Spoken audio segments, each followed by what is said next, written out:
Muy buenas a todos, ¿qué pasa YouTube? Mi nombre es Deoliser y en muy poquito se cumplen 2 años de la salida de la PlayStation 4 y la Xbox One. Y hay mucha gente que todavía no las tiene y hay mucha gente que se está pensando en comprar una.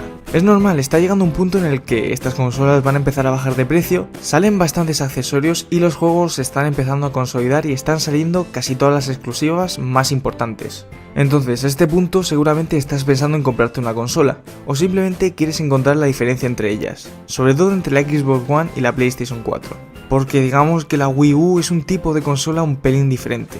Es más del mundo de Nintendo y digamos que tiene sus cosas buenas y sus cosas malas, pero es que es del mundo de Nintendo y diciendo eso ya digamos que lo digo todo.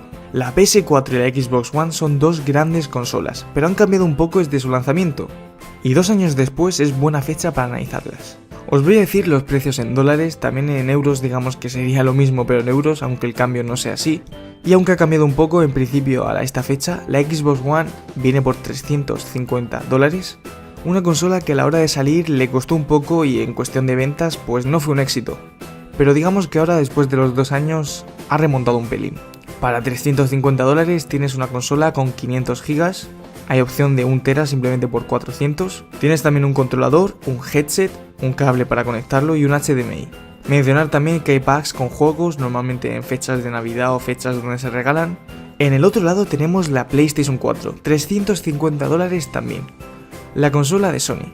Ha sido la consola que más ha vendido. No significa que sea mejor o peor. Por el mismo precio de la Xbox One tienes un disco duro de 500 GB, un controlador, un cable para conectarlo, un HDMI y un headset. O sea, exactamente igual. Y como la Xbox seguramente también tenga un pack con juego. De las cosas más importantes y lo que más valora la gente son los gráficos. El mismo juego sí tiene mejores gráficos en una o en otra. Sí que es verdad que tenemos gráficas de los GPUs y los CPUs y los análisis de cómo funcionan con distintos juegos. Digamos que la diferencia, a no ser que lo pongas uno al lado del otro, no es muy notable. A no ser que sea un juego muy demandante y de repente pues la PlayStation 4 la pueda correr en más fotogramas o en una resolución un pelín más alta o lo que sea. El caso es que las dos son muy parecidas, aunque sí que es verdad que no son idénticas, y aunque la PS4 supere ligeramente a la Xbox One, algo que te facilita un poco el hecho de que los últimos juegos corran con más frames o lo que sea, la diferencia no es demasiado exagerada. Analicemos pues la Xbox One. La Xbox One es enorme de tamaño. Tiene 3 puertos USB en la parte de atrás y la mitad de la parte de atrás es de ventilación. Su intención, los de Xbox, es que conectes casi todas las cosas que van a la pantalla a tu Xbox, para dar un poco de uso de los sistemas de televisión que tiene. Los mandos, los controladores que cuestan aproximadamente $60, aunque están ligeramente rediseñados, son un mando muy similar al que hemos tenido de siempre. La interfaz de la Xbox One es muy similar a la del Windows 8. Si no estás acostumbrado a esto puede ser un pelín difícil de navegar. Un poco más complejo de lo que parece, pero en verdad no es tan complicado. También hay rumores que va a salir Windows 10 en la Xbox One, que se va a poner pronto. Como he mencionado, el almacenamiento son 500 GB, pero como también he dicho, si pagas $50 más tienes 1 TB. No puedes abrir la consola y ponerle un disco duro nuevo, pero lo que sí que puedes hacer es coger un USB y conectarle otro disco duro, lo que va a poder hacer que tengas muchísimo más espacio. También mencionar el simple hecho de que puedes hacer streaming desde la Xbox One a tu ordenador con Windows 10. Pero no al revés, no puedes hacer streaming desde tu ordenador con Windows 10 a la consola. En el otro lado, la PlayStation 4. La PlayStation 4, en comparación con la Xbox One, es mucho más pequeña. Tiene 2 puertos USB en la parte delantera y todos los ventiladores en la parte trasera. Los mandos, muy parecidos a los de Xbox, cuestan unos $60, unos 60 euros. Son los DualShock de Sony, pero son la versión nueva, son una versión que tiene bastante cambio. Ahora tiene un pequeño botón táctil en el centro. Ahora, como podéis ver, tiene un pequeño botón táctil que se usa bastante en algunos juegos y que facilita un poco el navegar por ellos. Tiene una pequeña conexión para los cascos y como siempre se carga como cualquier mando de Play. La interfaz de la PlayStation 4 es bastante extraña. Es una versión bastante mejorada de la PlayStation 3, no es tan fácil customizarlo como en las anteriores, pero en general es una interfaz muchísimo más mejorada. La PlayStation 4, como he dicho, tiene 500 GB y lo puedes ampliar, pero no soporta pequeños discos duros externos que se conectan por USB. No es como la Xbox, pero en cambio es muy fácil poner un disco duro nuevo. Eso sí, tiene que ser un disco duro finito de más pequeño que 1 centímetro y en comparación con la Xbox One tiene servicio de streaming, pero esto solamente se puede hacer con una PlayStation Vita.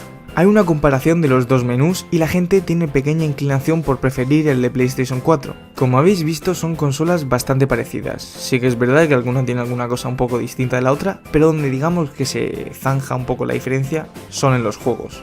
Sobre todo en los juegos exclusivos.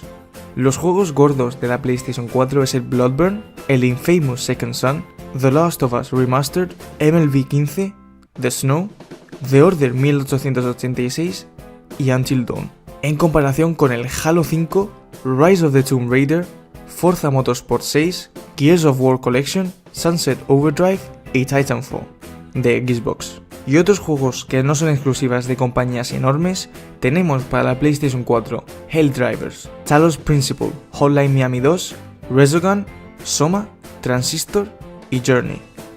Y en cambio en la Xbox, T4, Dark Dreams Don't Die, Killer Instinct y Ori and the Blind Forest. Y relacionado con los juegos vamos a hablar de algo muy interesante, la retrocompatibilidad de juegos. ¿Funcionan mis juegos de la Xbox en la Xbox nueva? ¿O mis antiguos juegos de Play, por ejemplo en la PlayStation 4? Pues en verdad ninguno de los dos. Sí que es verdad que la Xbox está sacando una especie de compatibilidad con algunos juegos próximamente, pero todavía no se tiene muy claro de cómo va a funcionar eso y solamente es una selección. Y la selección que de momento hay no es muy interesante. En cambio, la PlayStation 4 no tiene retrocompatibilidad directa. No vas a poder insertar tu juego y poder jugarlo. Lo que sí que tienes es el nuevo PlayStation Now. Vas a poder jugar a tus juegos de PlayStation 3, pero se va a hacer una especie de streaming a tu consola, no los vas a tener tú físicamente. Y es un servicio que cuesta dinero. Entonces es normal que a mucha gente no le interese eso. En cuestión de juegos, si solamente eres un fan de un tipo de videojuego y solamente sabes que va a salir un tipo de consola, pues lo que suele hacer mucha gente es irse a ese tipo de consola. En ese caso las exclusivas tienen bastante influencia, pero si lo que más te importa son las estadísticas, que sepas que Sony tiene 26 juegos exclusivos con títulos que superan al 80 en Metacritic, mientras que Xbox solamente tiene 14. Sí que es verdad que eso tampoco significa mucho nada, pero es una buena indicación de la calidad de los juegos.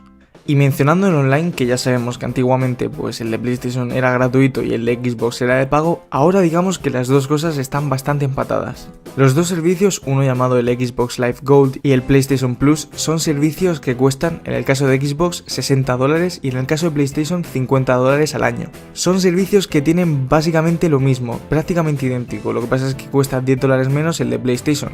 Tiene acceso a poder jugar online, tener juegos gratuitos cada mes, pequeños descuentos, opciones de chat con distinta gente, chats en grupos, chats con distintos juegos y demás, y luego tienes acceso a aplicaciones como puede ser Netflix, Hulu, Live TV y Amazon y distintas pequeñas aplicaciones que se ven en cada uno.